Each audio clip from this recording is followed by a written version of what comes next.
This program is made possible in part by the National Endowment for the Arts and the Maryland Humanities Council.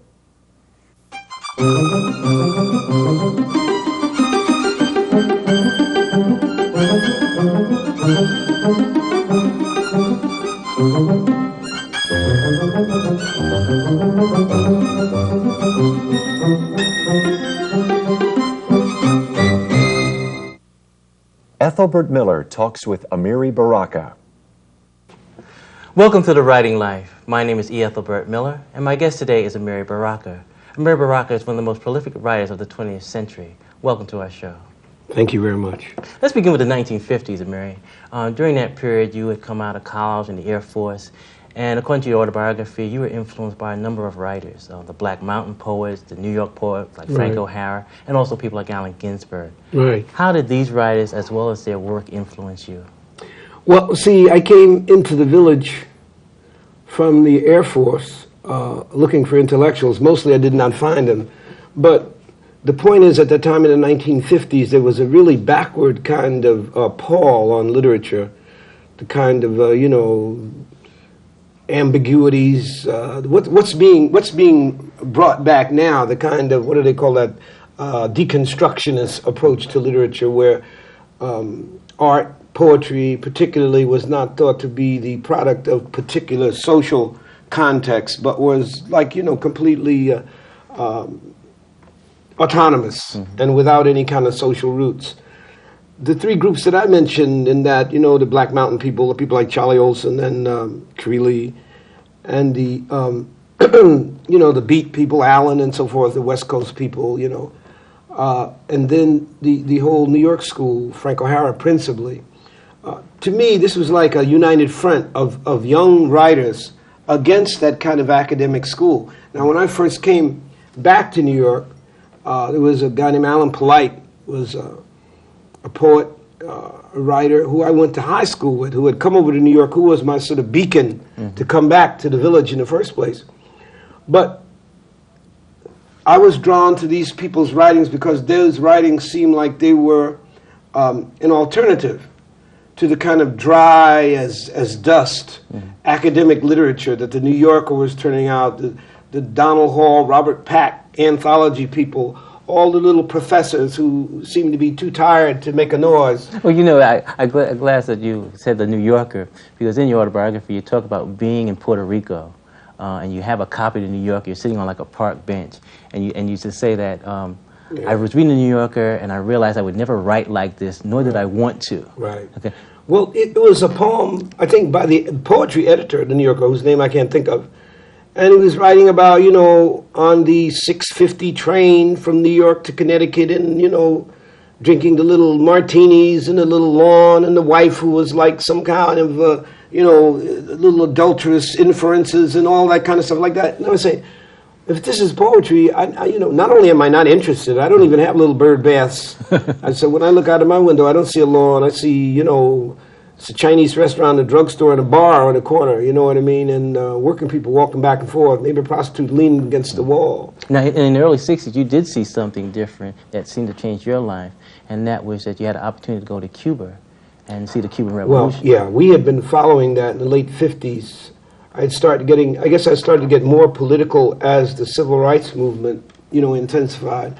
And certainly the African liberation movement was intense. We're talking about late 50s. And so in 59, I came out with a little pamphlet called For You, a blue plate. And it was like 4 poems for Fidel Castro. And I went to Cuba.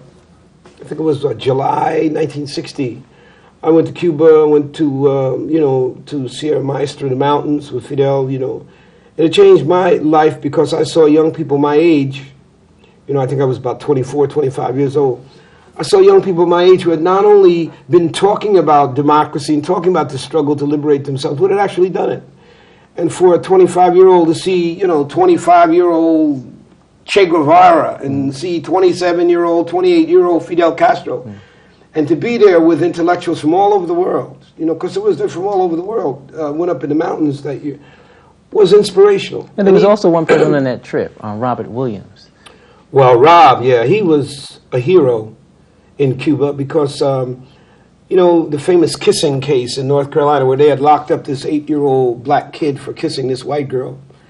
And Rob was the head of the NAACP at the time, and it was a new kind of NAACP because he was a veteran, and they were actually armed.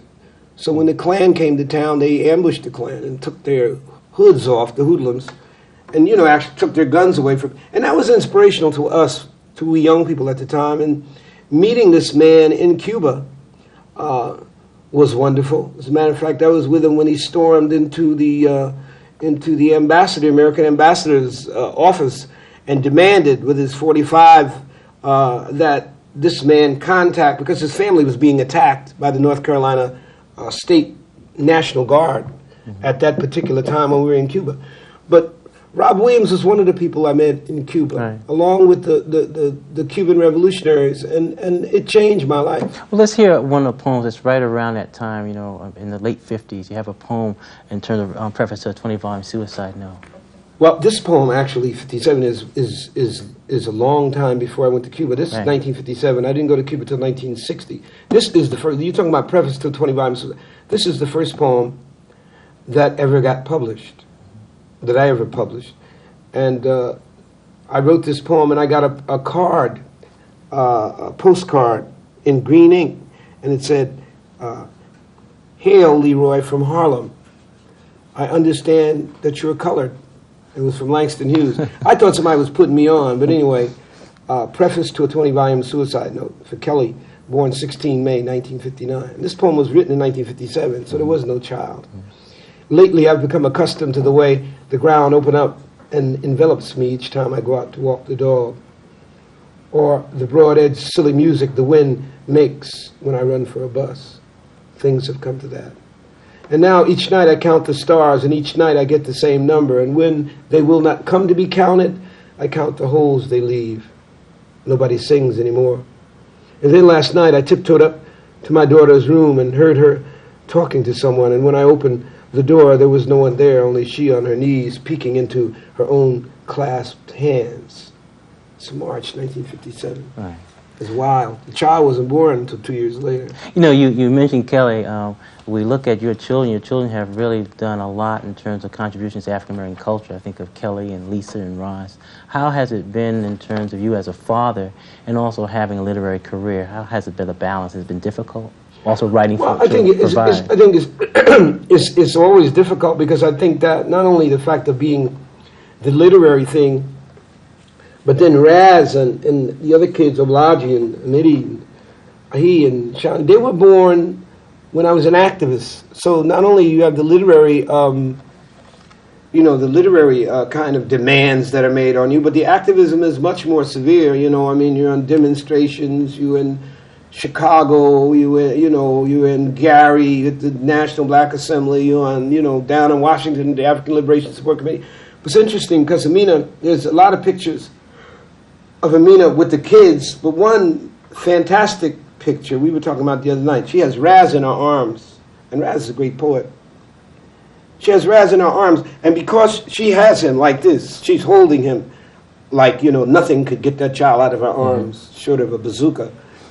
Raz, who feels perfectly secure then, is leaning forward like this, and his eyes are big as the world, and he's just, because he's so secure, he's just looking, penetrating out in the world. And I think that's the kind of thing you always want to give your children, and that you, I know Amina and I lament sometimes that we could not give more of that kind of real, ultimate kind of security to our children because of the demands of the movement.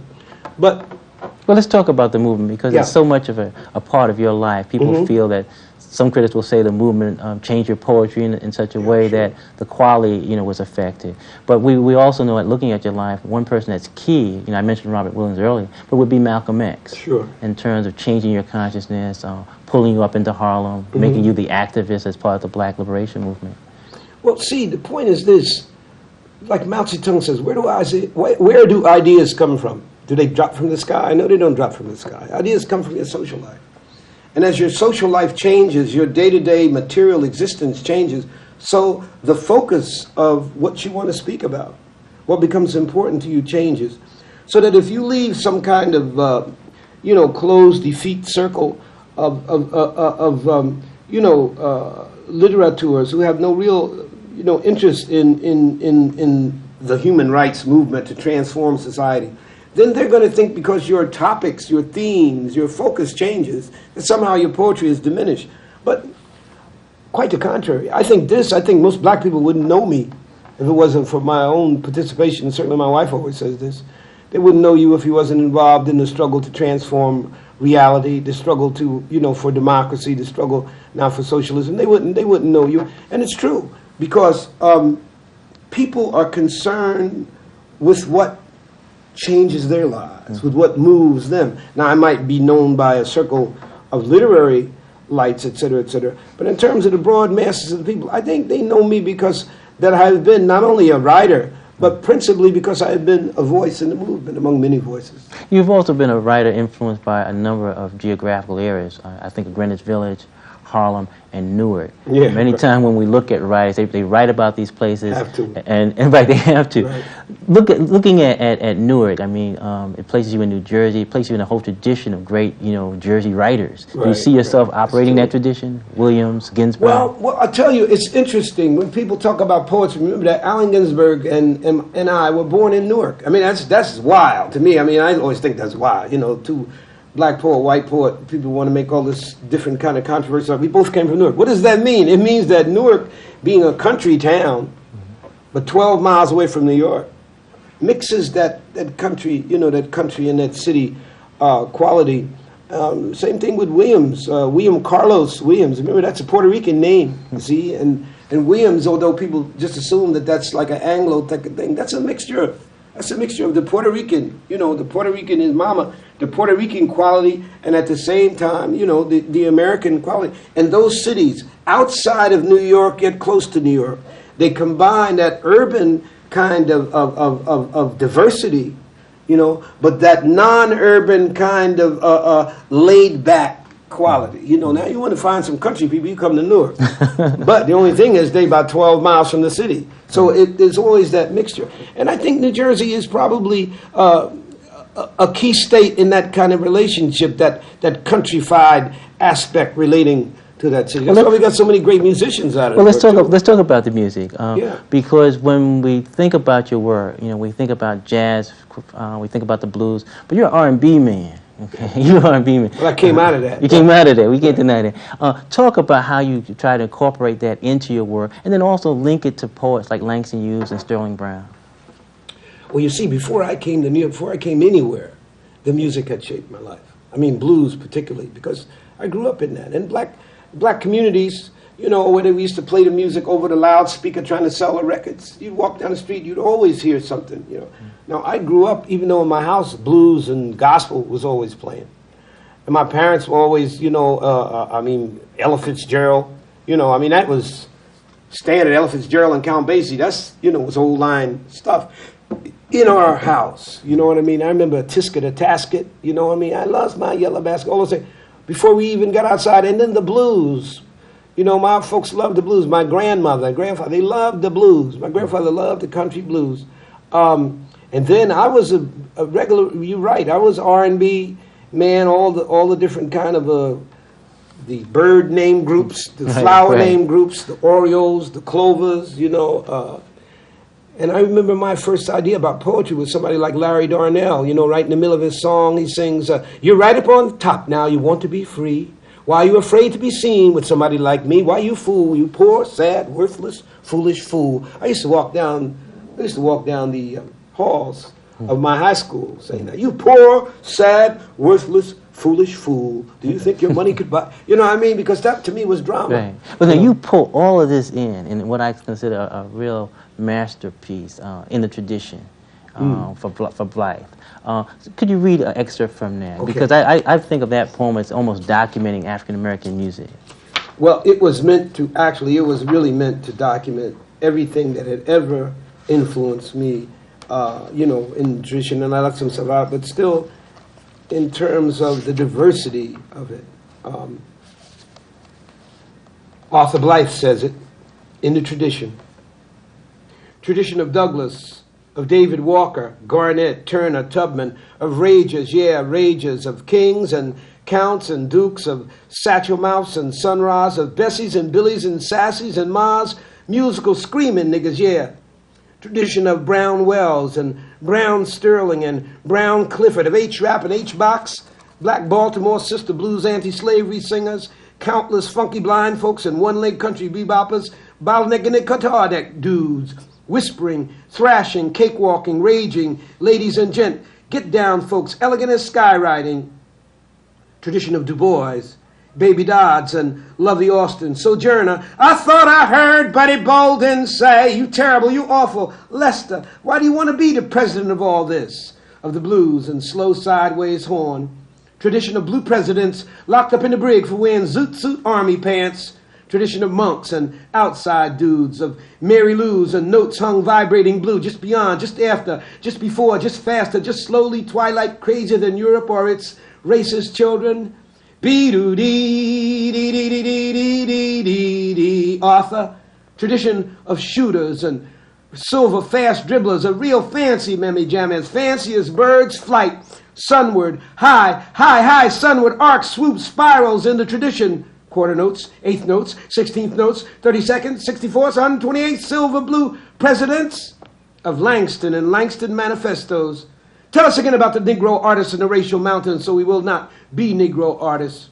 McKay banjos and Holmes in Harlem, Blue Black Boys and Little Richard Wright's tradition of For My People Margaret Walker and David Walker and Junior Walker and Walker Smith, Sweet Ray Leonard rocking in rhythm with musical dukes.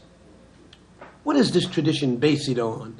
We blue-black wards struggling against a big white fog. Africa people, our fingerprints are everywhere on you, America. Our fingerprints are everywhere. Césaire told you that. Our family strewn around the world has made more parts of that world blue and funky, cooler, flashier, hotter, Afro-Cuban James Brownie, a wide Pan-African world. Though we are Afro-Americans, African-Americans, let the geographic history of our flaming hatchet motion, hot axe motion, hammer and hatchet, our cotton history, our rum and indigo, sugarcane history, In the tradition. et cetera, et cetera. You know, when we look at your work, Amiri, a couple other things pop out. One is the humor. Also, is what I consider your interest in popular culture in terms of like the Green Lantern, you know, pops up. You know, in fact, I thought that was your secret identity for a long time. Green you know? Lantern, right? right. Talk about how you incorporate that into your work, because it seems to be a real gift that you have. Well, what it is that I think once you realize that everything in your life is significant, and that there is no, say, symbolism or metaphor more important than any other. It's the kind of aspect of life that you invest in it, you know. So that Green Lantern for me, you know, in day or night, no evil will escape my sight. That's what the Green Lantern used to say when he put his magic ring to the lantern, you know. No evil will escape my sight. I took that in as a little boy. All those heroes that I used to see, you know, whether it was Robin Hood or, you know, I took that in. I believed that. You know, I believed what was taught in Sunday school, that evil was going to lose and that we should dedicate our lives to killing evil. It's only when you get older, then you begin to see that ain't easy. Right. See, and it ain't like on television or the radio where it's going to happen like that it means sacrifice. Well, let's talk about that. People are going to put you down. Let's talk about that sacrifice. Yeah. One thing that we see happening across the country to many African-American writers, especially Maya Angelou, Richard Wright, is this issue of censorship, of books being, you know, pulled off shelves or being targeted by right-wing organizations. Has that affected your work? Well, I mean, yeah, sure. I mean, I've had books, you know, look, I've gone to court about stuff like that, but the most important form of censorship is not to publish your work, is what to do. And I think the point is, if you look at most of my books, like Translucency, Marsilio, that's an Italian publisher. What is this? Autobiography of LeRoi Jones. That's Freundlich Books. You never heard of that. Most of these publishers that I have are small publishers, fugitive publishers, black publishers, Italian publishers in Italy. You know, I'm getting ready to get published by St. Martin down in the islands, and another Italian publisher from California. Why? Because not only are the majors being bought by, you know, international finance capital and moved out, just like the bookstores, so soon they'll be able to select exactly what you read. But it's the most subtle form of censorship not to publish it. And I think it means that those of us who consider ourselves artists and intellectuals and activists have to create an alternative superstructure an alternative network of institutions to carry the philosophy which is an alternative to the kind of imperialist philosophy which is day by day snatching all publishers out of the United States. Even Knopf and Simon & Schuster no longer exist as domestic publishers. These are now part of networks. Well, let's look at some of the other problems, okay? Say we have the books. So let's look at how you, Baraka, are taught in some of our colleges. If I look at some of the anthology, it seems as if it's some of the same poems that are always in the anthologies. Right. Pretty much it's your early work, sure, not your work from, like, say, Hard Facts or some of your later books. Is that a problem that you face in terms of representation? Because those people then, as I say, they can define what you are to read. They can say what is fit for the youth to know. See, and it's only with great effort that young people can break out of that mold, and I think that the writers have to help. The writers have to begin, rather than willingly shuffling off into the little greasy imperialist traps that, you know, they have to begin to create more of an alternative network. They have to be able to publish themselves and to create. Look, there was enough writers at Dodge this weekend to put together an entirely alternative network of publishers and distributors. I always say 27 cities because black people are majorities or large pluralities in 27 cities in the United States. But not only that, most working people live around those cities. You understand what I'm saying? Whatever nationality. And so it's possible in those 27 cities, relatively easy, let's say easier than you think, to set up a network. If you publish your book in D.C., somebody else publishes a book in Baltimore, somebody publishes a book in Wilmington, somebody in Philly, somebody in New York, then, okay, I'm going to send you 100 books to distribute, you send me 100 books. That's a relatively easy network to start. But the point is, most of us who are raised up in the tradition of the patronage of the rich, that's why they call them royalties, like you're in the court of the king and the queen, and so they toss you a few pennies. Who else would accept 10% of their own work as a royalty? You know, even somebody growing tomatoes want more than 10%. Well, talking about the 10%, right. You mentioned about our young people. I think if we would look at some of the writers who have had an influence on some of the hip-hop writers, you would definitely be one of the names mentioned. Probably Gil Scott-Heron would be another, the last poets. Sure. Even your own son, your own family, you see following in a certain tradition. Yeah. But at the same time, I find that there are times when Amiri Baraka is critical of some of the young people, Spike Lee case. And you get the sense of a black aesthetic and a new black aesthetic. Do you see this sort of division occurring within our community in terms of black Well, art? it's opportunism. You know, Spike Lee, you know, bless his soul, is an opportunist. I mean, I can't help that. I mean, to do what he did to Malcolm X's life is a betrayal of black people. I mean, you know, whatever you want to say, he could be young, he could be old, he could be any age. It don't make no difference to me. I mean, Clarence Thomas is old, and he's another opportunist. I'm saying this, that there are young people who can commit themselves to the tradition of liberation struggle. Now, you know, when people look at me and say, well, your work is political, it's not more political than Du Bois or Langston. You know, I'm not more political than Sterling Brown, certainly not more political than Du Bois, you understand, or Fred Douglass. Our tradition is one that has always had to face, you know, the kind of odds of being slaves, of being chattel, of being discriminated against and oppressed. I mean, here we are in 1998, and they're tying black people to the back of trucks, dragging them through the street. Now, if you tell me now that this is irrelevant to talk about it, then you're talking about somebody else's life. Because my life is affected by that. I could be walking, somebody going to tie me to the back of a truck and drag me, you know, and send my bones all 5, 10, 20 directions. The point is, people shut up and muffle or find a disguise or they lie about the world to get over in the world. That's all. It's as simple as that. People become prostitutes. They become whores. Now, if you tell me that, Spike Lee had to talk bad about Martin Luther King and Malcolm X and the Black Panthers, and then quote people in his book who actually called Malcolm X the Benedict Arnold, I mean, that's impossible. Let me ask you one final question. Yeah, sure. When you look at American poetry, what is your hope for? Where do you think it's going? My hope is that the great poets that have existed in America will find their voice in a collective way, that we will be able to rescue all the lost and the obscure, the willfully hidden poets and poetry. You understand? I mean, look, I mean, even somebody like Melville, you know what I mean? He's discovered every once in a while. You know, it's that the people, the powers that be, hide that literature which speaks against their rule. And they've done that since the beginning of time, and they will do that as long as they can. They will do that until finally we are in charge. The people are in charge of publishing what needs to be published. Look, Lenin, even in 21, you know, we're talking about 3 years after the revolution, he's still complaining about not being able to get his books published in Russia. So, I mean, you know, the enemy dies hard. You know what I mean? And they will keep trying to publish the poems that were LeRoi Jones and before Amiri Baraka. They will keep trying to publish the poems of myself as a confused young man rather than, say, as a communist, for obvious reasons. Well, I hope they will continue to publish them. As I said, as you said in your poem, The End of Tradition, our fingerprints are everywhere. When I think of your work, I am blessed for those fingerprints being there. And I think that many of us who are writers and who just appreciate literature, thank you, Amiri Baraka, for your contributions. I think it's impossible to talk about American culture without making reference to your work. Well, thank you. So I want you to thank you for being my guest here on The Writing Life. Thank you. Thank you for joining us on The Writing Life. My name is Ethelbert Miller.